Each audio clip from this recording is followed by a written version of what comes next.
మీద ఉన్న పెద్దలు నాయకులు ప్రతి ఒక్కరికి పేరున నమస్కారం.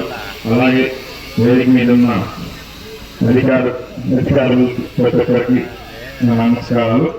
అలాగే ఇక్కడ విచ్చేసిన ప్రతి ఒక్క వీర మహిళలకు, అలాగే కూటమి తరఫున విచ్చేసిన ప్రతి ఒక్క నాయకులు ప్రతి ఒక్కరికి పేరున నా ధన్యవాదాలు. ముందుగా ఈరోజు ఇల్లు మంచి ప్రభుత్వం అనేది మనకు ముందుగా తెలియజేయాల్సింది ఇక్కడున్న అధికారులే. ఎందుకంటే గత ప్రభుత్వంలో వాళ్ళకు సమయానికి జీతాలు ఇచ్చిన అవకాశం ఎక్కడా లేదు. కాబట్టి ఇప్పుడు 30వ తారీఖు మిడ్ నైట్ కల్లా వాళ్ళ అకౌంట్లో అమౌంట్లు పడిపోతున్నాయి. ప్రతి ఇక్కడున్న ఈవెన్ మహిళా వీళ్ళకు కూడా, అంటే ప్రభుత్వం అనేది ఎంత పనిచేస్తుంది, అడ్మినిస్ట్రేషన్ తెలిసిన వ్యక్తి పైన ఉంటే ప్రభుత్వం అనేది ఎలా పనిచేస్తుంది అనే దానికి నిదర్శనం మన చంద్రబాబు నాయుడు గారు. గత ప్రభుత్వంలో జగన్మోహన్ రెడ్డి చేసింది అడ్మినిస్ట్రేషన్ రాదు, మనం మాట్లాడే విధానం రాదు, తండ్రిని అడ్డం పెట్టుకొని ముఖ్యమంత్రి అయిపోయిన వ్యక్తి జగన్మోహన్ రెడ్డి. కానీ చంద్రబాబు నాయుడు గారు ఇప్పుడు ప్రజెంట్ చేస్తున్న ఫలితాలను 4.0 అంటే 25,000 వ్యక్తి ఎలా ముందుకు అడుగులేసిపోతారు, అలాగే 70,000 వయసులో అంత హుషారుగా పరిపాలన చేస్తున్న ఫ్లడ్ చూసాం విజయవాడలో.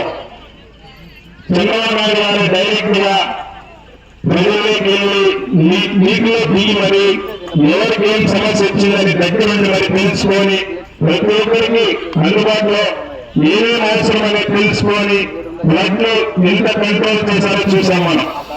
అలాగే మా నాయకుడు పవన్ కళ్యాణ్ గారు పంచాయత్ రాజ్ లో 100 రోజులు పూర్తి చేసుకున్న సందర్భంగా ప్రపంచ రికార్డు గ్రామ సభలు నిర్వహించిన సందర్భంగా ప్రపంచ రికార్డు అవార్డు అందుకున్న వ్యక్తి ఏకైక వ్యక్తి ఎవరంటే పవన్ కళ్యాణ్ గారే. అలాగే పంచాయత్ రాజ్ నిధులకు దాదాపు 2,000 కోట్ల నిధులు మంజూరు చేసి తన ఔన్నత్యాన్ని ప్రజలకు ఎంత సేవ చేయగలం అనేది నిరూపించిన వ్యక్తి పవన్ కళ్యాణ్ గారు.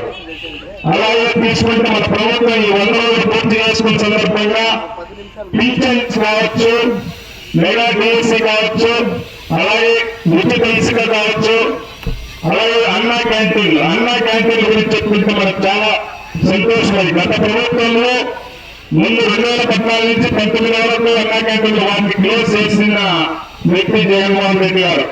దాన్ని మళ్ళీ కంటిన్యూ చేస్తూ 175 అన్నా క్యాంటీన్లు రీఓపెన్ చేసిన ఘనత మన కూటమికి దక్కింది. అది చంద్రబాబు నాయుడు కూడా అందరి ఉద్యోగాలు తెలియారు. 5 రూపాయలకు అన్నం దొరకడం అనేది చాలా సంతోషం. పేదవాళ్ళు ఎంత సంతోషం ఉన్నారంటే అన్నా క్యాంటీన్ ద్వారా అది చాలా సురక్షితం. నెక్స్ట్ వీటిలో కొన్ని అన్నా క్యాంటీన్లు ఏది చేసే అవకాశం కూడా ఉంది. అలాగే మన తంబాలపల్లి నియోజకవర్గం తీసుకుంటే ఎంతో వెనకబడిన ప్రాంతం. గత 5 ఏళ్ళ నుంచి ఇంకా తక్కువేశారు. 2014 నుంచి 19 వరకు రోడ్లు శాంక్షన్ అయితే ఈ గవర్నమెంట్ కొన్ని రోడ్లు వేసుకొని ఆ రోడ్లు ఇసుక టిప్పర్లు ఈ మాట తోడుకొని ఇసుక ద్వారా కొన్ని కోట్ల మధ్యలో ఆదా వేసుకున్నారు తప్ప మనకు ప్రజలు చేసింది ఏం లేదు. ఇక్కడ ఎంపీ వాటిని మనం నిర్ణయించుకున్నామంటే ప్రత్యేకించి మొలకొచ్చిన మండలంలో ఇక్కడ ఈ చౌక్ సోనర్ నుంచి కావాపల్లి బామ్లాపల్లి బ్రిడ్జి ఈ రోడ్స్ కనీసం 2 వీలర్ల కాలంలో ప్రజలు చాలా ఇబ్బంది పడుతున్నారు. అలాగే సోమవారం నుంచి అలా గోపల్లి కోటకొండ ఈ రోడ్లు ఈ నియోజకవర్గంలో మొలకొచ్చిన మండలం ప్రత్యేకించి రోడ్డు విషయంలో చాలా వెనకబడి ఉంది. అది మీరు చాలా దానికి సేవలు తీసుకోవచ్చు. నన్ను ధ్యానం కూడా చెప్తున్నాను. అలాగే కావాపల్లి బ్రిడ్జ్ దాని ద్వారా ఇక్కడి నుంచి మన రాజ్యోటికి చాలా దగ్గరగా వెళ్ళే అవకాశం ఉంది. మనకు చాలా జాగ్రత్త ప్రజలు చాలా అనుకూలంగా ఉంటుంది. అలాగే బాట్లాపల్లి తీసుకుంటే వాళ్ళకి దారి లేదు. బాట్లాపల్లి ప్రజలకైతే దారి లేదు. వాళ్ళైనా పండుగ వచ్చి వాళ్ళ సొంత నిధులతో వాళ్ళు డబ్బు చేసుకున్నారు తప్పి వాళ్ళకి దారి లేదు. ఉన్నాయా చాలా ఉన్నాయి. అన్ని దృష్టికి తీసుకెళ్తున్నాము. అన్ని జరుగుతాయి. ఈ గత ప్రభుత్వంలో కాదు మన అధికారులు కూడా. ఇంకో విషయం ఏంటంటే గత ప్రభుత్వంలో ఉన్న అధికారులకు ఆ దారి కొంతమందికి ఇంకా కాలేదు. అది కొంచెం గుర్తు పెట్టుకోండి. జాగ్రత్తగా ప్రజలకు సేవ చేయండి.